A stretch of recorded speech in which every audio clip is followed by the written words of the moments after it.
नमस्कार, आप देख रहे हैं नंबर वन इंडिया न्यूज, जो आपको निष्पक्ष सच्ची खबरें सबसे पहले नंबर वन इंडिया न्यूज पर मिलती है। आइए रुक करते हैं आज की बड़ी खबर पर। आप સૌને નમસ્કાર, જય જોહાર, જય આદિવાસી।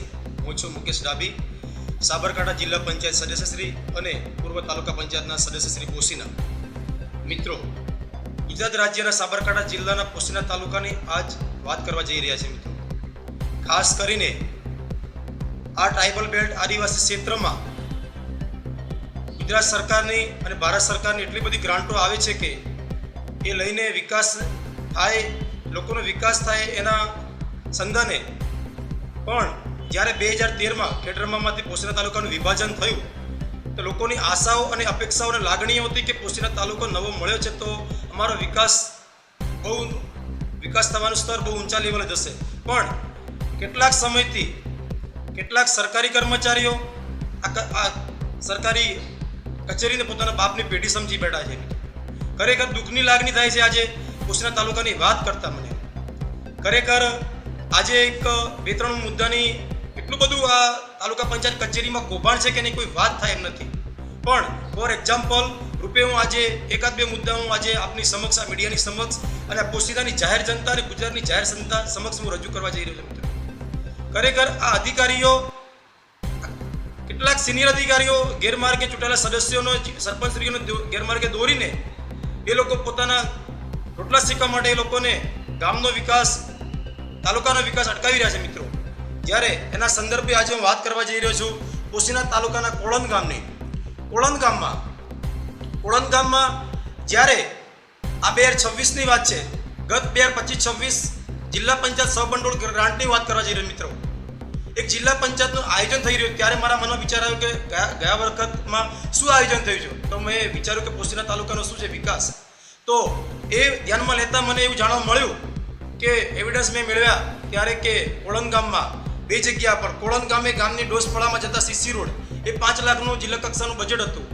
એમાં ગઈકાલે છેલ્લા 5 દિવસથી તાલુકા કક્ષાએ ઓડિટની ટીમ આવેલી છે। મિત્રો, એમને હું વ્યક્તિગત મળ્યો, સંપર્ક કર્યો, એમને મેં ધ્યાનમાં દોર્યું કે આ રીતે બધું ચાલે છે। એમને એમના જીપીએસ મેપમાં નાખ્યું ને એ ફોટો સ્ટેશન લોકેશન જે પ્લેસ વર્કનું હતું કામગીરીનું એ લોકેશન મિત્રો આઉટ ઓફ સ્ટેટનું એટલે કે ઉદયપુરનું આવે છે। મિત્રો, એક નવાઈ લાગે છે કે કોળંદ ગામ અહીંયા પોશીનાથી 1 કિલોમીટર ટચમાં છે અને એનું કામનું લોકેશન કોળંદની જગ્યા ઉપર ત્યાં આવે છે ઉદયપુર રાજસ્થાન, અને પૈસા 5-5 લાખના 2 બજેટો ઉપડી ગયા છે અને વર્ક લોકેશન ઉપર કામ ઝીરો થયેલું છે। આ બધી ફાઇલો એવિડન્સ છે। આજે હું ડીડીઓ સમક્ષ અને કલેક્ટર સમક્ષ રજૂ કરવાનો છું અને તાત્કાલિક ધોરણે આમાં ખાસ કરીને આ તલાટીશ્રી, એસઓ અને જે કંઈ ટીડીઓ હોય કે જે કંઈ એજન્સી હોય એમના ઉપર કાયદેસરની કાર્યવાહી થવી જોઈએ। કારણ કે જનપ્રતિનિધિ અને સરકારી કર્મચારીનું એકમાત્ર કામ છે લોકોની સેવા કરવાનું। જ્યારે જનપ્રતિનિધિ અને સરકારી કર્મચારી લોકોને લૂંટવા બેસશે તો લોકો કોની જોડે જવાના? આ બધું જે ચાલે છે ભૂતકાળથી એ બધું હવે ચાલવું ના જોઈએ અને આ લોકોને ખરેખર અંધારામાં રાખવાનું કામ ઘણા સમયથી ચાલે છે। પણ આ જનતાએ અમને એક જિલ્લા સદસ્ય તરીકે મને ચૂંટી લાવ્યા, મને લાગણી અને જે લોકોએ મારા પર ભરોસો મૂક્યો એ લોકોને હું ખૂબ ખૂબ આભાર માનું છું કે ખરેખર આ પ્રશ્ન ઉજાગર કરવા માટે મને મોકો આપ્યો છે અને આવા કાર્ય થશે તો હું ચલાવી નહીં લઉં અને ઘણા બધા કામો છે સ્ટેપ બાય સ્ટેપ હું આગળના સમયમાં મીડિયાની સમક્ષ અને સરકારની સમક્ષ રજૂ કરતો રહીશ અને જે કંઈ કૌભાંડ હશે એને કાયદેસર કાર્યવાહી કરવા તરફ અમે આગળ ધરીશું। કારણ કે પોશીનાનો વિકાસ નહીં થવાનું કારણ માત્ર ને માત્ર સરકારી કર્મચારીઓ અને જનપ્રતિનિધિ દાવેદાર છે। મિત્રો, આવા જનપ્રતિનિધિઓ અને સરકારી કર્મચારીઓ અને આ મોટી ભ્રષ્ટાચારની નીતિ અપનાવીને પોતાના ઘર ડેવલપમેન્ટ માટે પૈસા બચાવે છે। આ ખરેખર પોશીનાની જનતાને જાગૃત થવાનો સમય આવી ગયો છે।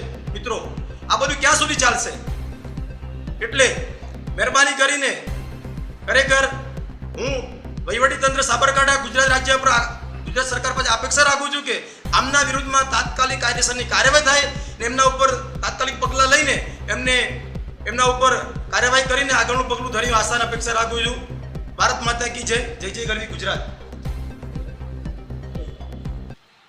હવે પોશીના તાલુકામાં જે અત્યાર સુધીના એક એક્ઝામ્પલ, ખાલી જે શરૂઆતના ભાગરૂપે જે કૌભાંડ થયું એમના મુદ્દા આપ સૌની સમક્ષ રજૂ કરીશ મીડિયાની સમક્ષ।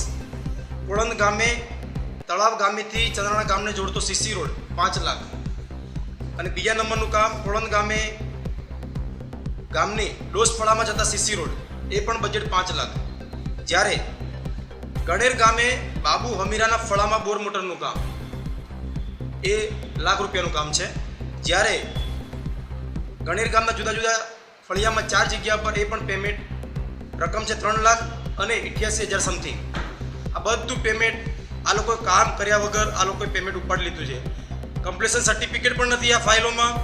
અને જે કોળંદના 2 કામો છે એમાં જે લોકેશન આવે છે બધું રાજસ્થાનના એરિયાનું લોકેશન આવે છે. કારણ કે એ લોકેશનની તપાસ જે તાલુકા કક્ષાએ છે ગઈકાલે ઓડિટની ટીમ આવી એ લોકોએ તપાસ કરી મારી સમક્ષ એમના માધ્યમથી આજે હું મીડિયા કોન્ફરન્સ કરી રહ્યો છું. भारत माता की जय. जय जय गरवी गुजरात.